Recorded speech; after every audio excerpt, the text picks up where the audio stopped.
ಸಚಿವ ನಾಗೇಂದ್ರ ರಾಜೀನಾಮೆಗೆ ಒತ್ತಾಯಿಸಿ ಬಿಜೆಪಿ ಪ್ರತಿಭಟನೆ ನಡೆಸ್ತಾ ಇದೆ. ಸದನದಲ್ಲೂ ಇದರ ಕಾವು ಜೋರಾಗ್ತಾ ಇದೆ. ಇಷ್ಟಕ್ಕೆ ಸುಮ್ಮನಾಗದ ಬಿಜೆಪಿ ಒಂದು ಹಂತ ಮೇಲೆ ಹೋಗಿ ಪಾದಯಾತ್ರೆ ಮಾಡೋದಕ್ಕೆ ನಿರ್ಧಾರ ಮಾಡಿದೆ. ಈ ಚೆಂಡನ್ನ ಹೈಕಮಾಂಡ್ ಅಂಗಳಕ್ಕೆ ವಿಜೇಂದ್ರ ಎಸೆದಿದ್ದು, ಒಂದು ವೇಳೆ ಹೈಕಮಾಂಡ್ ಸಿಗ್ನಲ್ ಕೊಟ್ರೆ ವಿಜೇಂದ್ರ ಶೀಘ್ರ ಡೇಟ್ ಘೋಷಣೆ ಮಾಡ್ತಾರಂತೆ. ಆದರೆ ಇದರ ಹಿಂದೆ ಒಂದು ಪ್ಲಾನ್ ಇದೆ. ಏನದು ನೋಡಿ.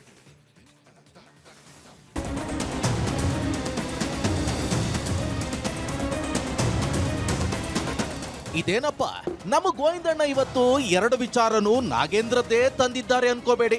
ನಮ್ಮ ಗೋವಿಂದಣ್ಣ ಇದರಲ್ಲ, ಕಾಂಗ್ರೆಸ್ ಮನೆಯೊಳಗೆ ಏನಾಗ್ತಿದೆ ಅನ್ನೋದನ್ನ ಕಳ್ಳಗಿವಿಯಲ್ಲಿ ಕೇಳಿಸ್ಕೊಂಡ್ರು, ಮೊದಲ ಸ್ಟೋರಿಯಲ್ಲಿ ಹೇಳಿದ್ರು. ಆದ್ರಿಗೆ ಇದ್ದ ಈ ಬಿಜೆಪಿ ಮನೆಯಲ್ಲಿ ಏನಾಗ್ತಿದೆ ಅನ್ನೋದ್ರ ಸುದ್ದಿ ಹೊತ್ತು ತಂದಿದ್ದಾರೆ ನೋಡಿ. ಸುದ್ದಿ ಡಿಫ್ರೆಂಟ್ ಇದೆ. ನಮ್ಮ ಗೋವಿಂದಣ್ಣ ತಂದ ಬಿಸಿ ಬಿಸಿ ಸುದ್ದಿ ನೋಡಿ ನಿಮಗೆ ಅರ್ಥ ಆಗುತ್ತೆ.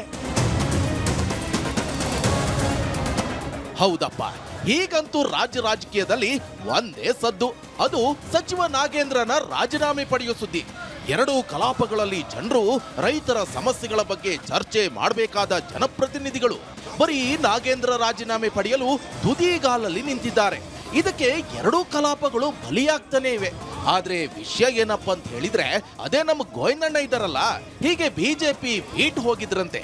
ಅಲ್ಲಿ ಕೇಸರಿ ಪಡಸಾಲೆಯಲ್ಲಿ ಒಂದು ವಿಚಾರ ಪಿಸು ಗುಸು ಚರ್ಚೆ ಆಗ್ತಿತ್ತಂತೆ. ಬಿಡ್ತಾರ ನಮ್ಮ ಗೋವಿಂದಣ್ಣ? ಆ ಸುದ್ದಿ ಹೆಕ್ಕಿ ಮಾಹಿತಿ ಕಲೆ ಹಾಕಿದ್ದಾರೆ. ಹೌದಲ್ವಾ? ಸಚಿವ ಬಿ ನಾಗೇಂದ್ರ ರಾಜೀನಾಮೆ ವಿಚಾರದಲ್ಲಿ ಕಾಂಗ್ರೆಸ್ ಬಿಜೆಪಿ ನಡುವೆ ಸಂಘರ್ಷ ದಿನದಿಂದ ದಿನಕ್ಕೆ ಜೋರಾಗ್ತಿದೆ. ರಾಜೀನಾಮೆ ಪಡೆಯಬೇಕು ಅಂತ ಬಿಜೆಪಿ ಹೋರಾಟದ ಹಾದಿ ಹಿಡಿದಿದೆ. ಪಾದಯಾತ್ರೆ ಮಾಡೋಕೆ ಸಿದ್ಧತೆ ಕೂಡ ನಡೀತಾ ಇದೆ.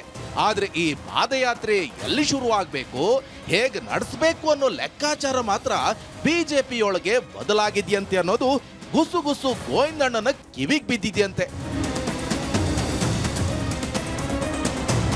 ಬಿಜೆಪಿ ಪಾದಯಾತ್ರೆ ವಿಚಾರದಲ್ಲಿ ಹೈಕಮಾಂಡ್ ಗ್ರೀನ್ ಸಿಗ್ನಲ್ ಪಡೆಯೋಕೆ ರಾಜ್ಯಾಧ್ಯಕ್ಷ BY ವಿಜೇಂದ್ರ ದೆಹಲಿಗೆ ಹಾರಿದ್ರಂತೆ. ಅನುಮತಿ ಸಿಕ್ಕ ಕೂಡಲೇ ದಿನಾಂಕ ಘೋಷಣೆ ಮಾಡೋ ಸಾಧ್ಯತೆ ಇದೆ ಅನ್ನೋ ಮಾತಿದೆ. ಆದ್ರೆ ಇಲ್ಲಿ ಮೊದಲು ಇದ್ದ ಪ್ಲಾನೇ ಬೇರೆಯೇ ಇತ್ತಂತೆ. ದೇವದುರ್ಗದಿಂದ ಬಳ್ಳಾರಿ ತನಕ ಪಾದಯಾತ್ರೆ ನಡೆಸೋ ಬಗ್ಗೆ ಚಿಂತನೆ ನಡೆದಿತ್ತಂತೆ. ಮಾಜಿ ಸಚಿವ ಶ್ರೀರಾಮುಲು ಈ ಪಾದಯಾತ್ರೆ ನಡೆಸೋ ಆಲೋಚನೆ ಹೊಂದಿದ್ರು ಎನ್ನಲಾಗ್ತಿದೆ. ಆದ್ರೆ ಇದರಿಂದ ಪಕ್ಷಕ್ಕಿಂತ ವೈಯಕ್ತಿಕ ರಾಜಕೀಯ ಮೈಲೇಜ್ ಜಾಸ್ತಿ ಆಗಬಹುದು ಅನ್ನೋ ಚರ್ಚೆ ಬಿಜೆಪಿಯೊಳಗೆ ಶುರುವಾಯ್ತಂತೆ. ಹಿಂಗಾಗಿ ಪಾದಯಾತ್ರೆ ವಿಚಾರದಲ್ಲಿ ಒಮ್ಮತ ಮೂಡಿಲ್ವಂತೆ. ಅದಕ್ಕೆ ಈಗ ಪ್ಲಾನ್ ಎ ಬಿಟ್ಟು ಪ್ಲಾನ್ ಬಿ ಕಡೆ ಬಿಜೆಪಿ ಹೆಜ್ಜೆ ಇಟ್ಟಿದ್ಯಂತೆ. ಅದೇನಪ್ಪ ಅಂತ ಹೇಳಿದ್ರೆ, ಪಕ್ಷದ ವೇದಿಕೆಯಲ್ಲೇ ಪಕ್ಷದ ನೇತೃತ್ವದಲ್ಲೇ ಪಾದಯಾತ್ರೆ ಮಾಡೋ ಪ್ಲಾನ್. ಹೌದು, ದಾವಣಗೆರೆ ಜಿಲ್ಲೆಯ ಜಗಳೂರಿನಿಂದ ಬಳ್ಳಾರಿವರೆಗೆ ಸುಮಾರು 170 ಕಿಲೋಮೀಟರ್ ಪಾದಯಾತ್ರೆ ನಡೆಸೋ ಬಗ್ಗೆ ಚರ್ಚೆ ನಡೆದಿದೆಯಂತೆ. ಇನ್ನೊಂದು ಇಂಟ್ರೆಸ್ಟಿಂಗ್ ವಿಚಾರ ಏನಪ್ಪಾ ಅಂತ ಹೇಳಿದ್ರೆ, ಈ ಪಾದಯಾತ್ರೆ ಸುಮಾರು 11 ಮೀಸಲು ವಿಧಾನಸಭಾ ಕ್ಷೇತ್ರಗಳ ಮೂಲಕ ಸಾಗಲಿದೆಯಂತೆ. ಸರಿಸುಮಾರು 20 ದಿನಗಳ ಕಾಲ ಪಾದಯಾತ್ರೆ ನಡೆಸೋ ಪ್ಲಾನ್ ಇದೆ. ಬಿಜೆಪಿ ಹೈಕಮಾಂಡ್ ಅನುಮತಿಗೆ BY ವಿಜೇಂದ್ರ ಕಾದು ಕುಳಿತಿದ್ದಾರಂತೆ. ಬಿಜೆಪಿ ವರಿಷ್ಠರು ಏನಾದರೂ ಪಾದಯಾತ್ರೆಗೆ ಓಕೆ ಮಾಡಿದ್ರೆ ತಕ್ಷಣ ರಾಜ್ಯಾಧ್ಯಕ್ಷ ವಿಜೇಂದ್ರ ದಿನಾಂಕ ಘೋಷಣೆ ಮಾಡಬಹುದು ಅನ್ನೋ ಮಾತು ಪಕ್ಷದೊಳಗೆ ಓಡಾಡ್ತಿದ್ಯಂತೆ.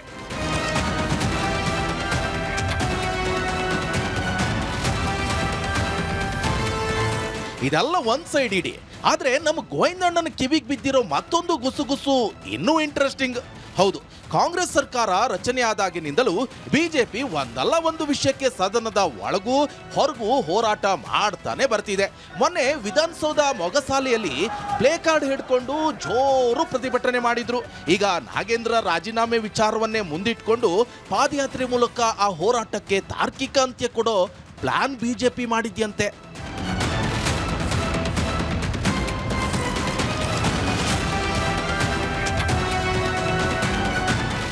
ಅಷ್ಟೇ ಆಗಿದ್ರೆ ನಮ್ಮ ಗೋವಿಂದಣ್ಣ ಅಲ್ಲಿಂದ ಎದ್ದು ಬರೋರು. ಆದ್ರೆ ಇಲ್ಲಿ ಒಂದು ಇಂಟ್ರೆಸ್ಟಿಂಗ್ ಟ್ವಿಸ್ಟ್ ಇದೆ ಅಂತೆ. ಈ ಪಾದಯಾತ್ರೆ ಮೂಲಕ ಜನರನ್ನ ಎಲೆಕ್ಷನ್ ಮೂಡ್ಗೆ ತರೋ ಲೆಕ್ಕಾಚಾರ ಇದೆಯಂತೆ. ಪಕ್ಷದ ಸಂಘಟನೆ ಮತ್ತೆ ಅಲರ್ಟ್ ಮಾಡೋದು, ಮುಂದಿನ ಚುನಾವಣೆಗೆ ಎಲೆಕ್ಷನ್ ಟ್ರೆಂಡ್ ಸೆಟ್ ಮಾಡೋದು ಬಿಜೆಪಿಯ ದೊಡ್ಡ ಲೆಕ್ಕಾಚಾರ ಅನ್ನೋ ಮಾತು ಸಹ ನಡೆದಿದೆಯಂತೆ.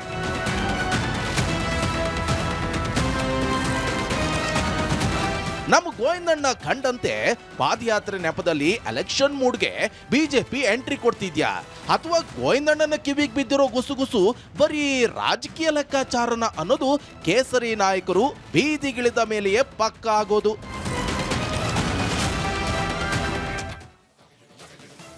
ಸೊ ನಾಗೇಂದ್ರ ರಾಜೀನಾಮೆಗೆ ಬಿಜೆಪಿ ಪಾದಯಾತ್ರೆ ಮಾಡೋದಕ್ಕೆ ಪ್ಲಾನ್ ಮಾಡಿಕೊಂಡಿದೆ. ಬಿಜೆಪಿ ಪಾದಯಾತ್ರೆ ಭವಿಷ್ಯ ಹೈಕಮಾಂಡ್ ಅಂಗಳದಲ್ಲಿದೆ. ವರಿಷ್ಠರ ಅನುಮತಿಗೆ ವಿಜಯೇಂದ್ರ ಈಗ ದಿಲ್ಲಿ ಪಯಣಕ್ಕೆ ಸಜ್ಜಾಗಿದ್ದಾರೆ. ಹೈಕಮಾಂಡ್ ಗ್ರೀನ್ ಸಿಗ್ನಲ್ ಸಿಕ್ಕರೆ ದಿನಾಂಕ ಘೋಷಣೆ ಆಗುವ ಸಾಧ್ಯತೆ ಇದೆ. ಹಾಗಿದ್ದರೆ ಏನ್ ಪ್ಲಾನು?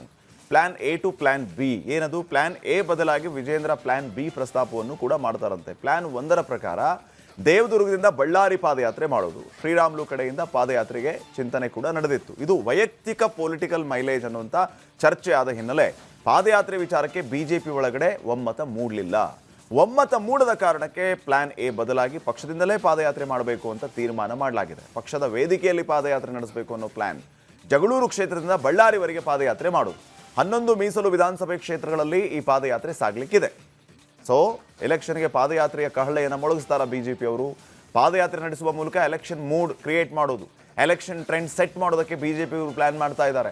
ಇಷ್ಟು ದಿನ ಸದನದ ಹೊರಗೆ ಮತ್ತು ಒಳಗೆ ಹೋರಾಟ, ತಾರ್ಕಿಕ ಅಂತ್ಯದ ಹೋರಾಟ ರೂಪಿಸೋದಕ್ಕೆ ಸಿದ್ಧತೆಗಳು ಬಿಜೆಪಿಯಿಂದ ಆಗ್ತಾ ಇದೆ. ಬಿಜೆಪಿಗರಿಂದ ಎಲೆಕ್ಷನ್ ಟ್ರೆಂಡ್ ಸೆಟ್ ಮಾಡುವ ಪ್ಲಾನ್ ಈ ರೀತಿ ನಡೀತಾ ಇದೆ. ಹನುಮಂತ, ಈಗ ಮೊದಲು ನಾವು ಕೇಳಿಪಟ್ಟಿದ್ದೇನು ಅಂತಂದ್ರೆ, ಈ ಪಾದಯಾತ್ರೆಯನ್ನ ಮಾಡಿದ್ರೆ ಸಮುದಾಯದ ವಿರುದ್ಧ ಒಂದು ರಾಂಗ್ ಮೆಸೇಜ್ ಪಾಸ್ ಆಗುತ್ತೆ. ಸದ್ಯದರಲ್ಲೇ ಬೈ ಎಲೆಕ್ಷನ್ ಇದೆ. ಸೊ ಎಸ್ ಟಿ ಸಮುದಾಯದಿಂದ ಈ ರೀತಿ ಪಾದಯಾತ್ರೆ ನಡೆದು ಅದೇ ಸಮುದಾಯಕ್ಕೆ ರಾಂಗ್ ಮೆಸೇಜ್ ಹೋಗೋದು ಬೇಡ, ಇದು ನಮಗೆ ಇಫೆಕ್ಟ್ ಆಗುತ್ತೆ, ಹಿಂಗಾಗಿ ಬೇಡವೇ ಬೇಡ ಅನ್ನೋಂಥ ಕನ್ಕ್ಲೂಷನ್ಗೆ ಬಂದಿದ್ರಂತೆ. ಇದು ಮತ್ತೆ ಇಲ್ಲಿವರೆಗೂ ಬೆಳವಣಿಗೆ ಆಗಿದೆ. ಯಾವಾಗ ಪಾಟೀಲ್ರೆ, ಸದನ ಪ್ರಾರಂಭ ಆದಾಗಿಂದ ಹಿಡಿದು ಇಲ್ಲಿಯವರೆಗೂ ಬಿಜೆಪಿಯ single line agenda B Nagendra ಅವರು ರಾಜೀನಾಮೆ ಕೊಡಬೇಕು ಅಷ್ಟೇ. ಈ ಸಿಂಗಲ್ ಲೈನ್ ಅಜೆಂಡಾದಿಂದ ಇಡೀ ಕಾಂಗ್ರೆಸ್ ಸರ್ಕಾರ ತಿಪ್ಪರ್ಲಾಗ ಹಾಕಿದ್ರು ಸದನ ನಡೀತಾ ಇಲ್ಲ. ಬಿಜೆಪಿ ದಿನಕ್ಕೊಂದು ಹೋರಾಟ ಮಾಡ್ತಾ ಇದೆ ಸದನದೊಳಗಡೆ ಕಪ್ಪು ಬಾಟೆ ಕಟ್ಕೊಂಡು ಹೋರಾಟ ಮಾಡಿದ್ರು. ಸದನದ ಸುತ್ತಲೂ ಮೊದಲನೇ ಮಾಡಿಯಲ್ಲಿ ಒಂದು ರೌಂಡ್ ಸುತ್ತ ಹೊಡೆದ್ರು. ನಾಳೆನೂ ಕೂಡ ವಿಧಾನಸೌಧ ಮುತ್ತಿಗೆಗೆ ಎಲ್ಲವೂ ಕೂಡ ಪ್ರಯತ್ನ ಮಾಡ್ತಾ ಇದ್ದಾರೆ. ಸದನದ ನಂತರದಲ್ಲಿ ಯಾವ ರೀತಿ ಮಾಡಬೇಕು ಅನ್ನೋಂಥ ಚರ್ಚೆ ಇತ್ತು. ಈಗ ನೀವು ಕೂಡ ಹೇಳ್ತಾ ಇದ್ರಿ, ಇಲ್ಲಿ ರಾಮುಲು ಅವರು ಈ ಪ್ರತಿಭಟನೆ ಪಾದಯಾತ್ರೆ ಮಾಡಬೇಕು ಅಂತಂದೇಳಿ. ರಾಜಕಾರಣ ಮೈಲೇಜ್ ಒಬ್ಬರಿಗೆ ಸಿಕ್ಬಿಟ್ರೆ ಎಲ್ಲರೂ ಕೂಡ ಸಹಿಸಲ್ಲ. ಒಬ್ಬ ವ್ಯಕ್ತಿಯ ನಾಯಕತ್ವಕ್ಕೂ ಸಾಮೂಹಿಕ ನಾಯಕತ್ವಕ್ಕೂ ಎರಡು ವ್ಯತ್ಯಾಸ ಇದೆ. ಹಾಗಾಗಿ ಸಾಮೂಹಿಕ ನಾಯಕತ್ವವನ್ನು ವಹಿಸಬೇಕು. ಆ ಸಾಮೂಹಿಕ ನಾಯಕತ್ವಕ್ಕಾಗಿ ಎಲ್ಲರೂ ಕೂಡ ಒಂದಾಗಿದ್ದಾರೆ ಈಗ. ಸೊ ಒಂದಾಗಿನೇ ಇವರೆಲ್ಲರ ಅಭಿಪ್ರಾಯವನ್ನು ಕೇಂದ್ರೀಕರಿಸ್ಕೊಂಡು ಈಗ ದೆಹಲಿಗೆ ಹೋಗಿದ್ದಾರೆ. ದೆಹಲಿಯಲ್ಲಿ ಕಾಂಗ್ರೆಸ್ ಹೈಕಮಾಂಡ್ ಓಕೆ ಅಂದ ತಕ್ಷಣವೇ ವಿಜೇಂದ್ರ ಅವರು ಬಂದು ಎಲ್ಲರ ಜೊತೆಗೆ ಒಂದು ಮಾತುಕತೆಯನ್ನು ಮಾಡಿ ಜಗಳೂರಿಂದ ಪಾದಯಾತ್ರೆ ಮಾಡಬೇಕು ಅಂತ ಇದಿರೋದು. ನೀವು ಹೇಳ್ತಾ ಇದ್ರಿ ಸಮುದಾಯದ ನಡುವೆನೇ ಬಂದಷ್ಟು ಭಿನ್ನಾಭಿಪ್ರಾಯ ಶುರು ಆಗ್ಬೋದು, ವೋಟ್ ಡಿಸ್ಟರ್ಬ್ ಆಗ್ಬೋದು ಅಂತ. ಅಲ್ಲಿ ಆ್ಯಕ್ಚುಲಿ ಡಿಸ್ಟರ್ಬ್ ಆಗಿದ್ದೇನು ಗೊತ್ತಾ? Ramulu versus others S T ನಾಯಕರು ಅನ್ನೋಂಥ ರೀತಿಯಲ್ಲಿ ಡಿಸ್ಟರ್ಬೆನ್ಸ್ ಆಗಿತ್ತು. ರಾಮುಲು ಅವರು ಒಬ್ಬರೇ ಮಾಡಿಬಿಟ್ರೆ ನಾವು ಬರಲ್ಲ ಅನ್ನೋಂಥ ಕಾರಣಕ್ಕಾಗಿ ಕೆಲವು ಎಸ್ ಟಿ ನಾಯಕರು ಕೂಡ ಬಿ ಜೆ ಪಿಲಿ ಹಿಂದೆ ಸರಿದಿದ್ರಂತೆ. ಸೊ ಹಂಗಾಗಿ ಅವ್ರನ್ನೆಲ್ಲರನ್ನೂ ಒಗ್ಗೂಡಿಸಿ ಎಲ್ಲರೂ ಸೇರಿ ಒಂದು ಪಾರ್ಟಿ ವೇದಿಕೆಯಲ್ಲಿ ಮಾಡೋಣ. ಪಾರ್ಟಿ ವೇದಿಕೆಯಿಂದ ಮಾಡಿದ್ರೆ ಆ ಕಡೆ ಈ 3 ವರ್ಷ ಏನು 2.5 ವರ್ಷ ಏನು ಸರ್ಕಾರ ರಚನೆ ಆದಾಗಿಂದ ಹಿಡಿದು ಇಲ್ಲಿವರೆಗೂ ನಾವೇನು ಹೋರಾಟ ಮಾಡಿದ್ವಿ, ಘೋಷಣೆ ಕೂಗಿದ್ವಿ, ಪಾದಯಾತ್ರೆಗಳು ಮಾಡಿದ್ವಿ, ಅದು ಒಂದು ಭಾಗ. ಇನ್ನು ಮುಂದೆ ಮಾಡುವಂಥದ್ದು ಈಗ ಎಲೆಕ್ಷನ್ ಟ್ರೆಂಡ್ ಸೆಟ್ ಮಾಡುವಂಥದ್ದು. ಆ ಟ್ರೆಂಡ್ ಸೆಟ್ ಮಾಡಲಿಕ್ಕೆ ಹೋಗಿರುವಂಥದ್ದು ನಮ್ಮ ಗುಸುಗುಸು ಗೋವಿಂದಣ್ಣನ ಕಿವಿಗೆ ಬಿದ್ದಿದ್ದು. ಓಕೆ, ಹೋಗ್ಲಿ, ಅವ್ರೊಂದು ಸ್ವಲ್ಪ ದಿಲ್ಲಿಗೂ ಹೋಗಿ ಬಂದು ಇದಕ್ಕೆ ಗ್ರೀನ್ ಸಿಗ್ನಲ್ ಸಿಗುತ್ತಾ ಇಲ್ವೋ ಅನ್ನೋದನ್ನ ಕೇಳ್ಕೊಂಡು ಬಂದ್ಬಿಡ್ಲಿ. ಇದನ್ನು ಒಳನೋಟದಲ್ಲಿ ನಾವು ಹೇಳೋಣ. Thank you Hanumanth.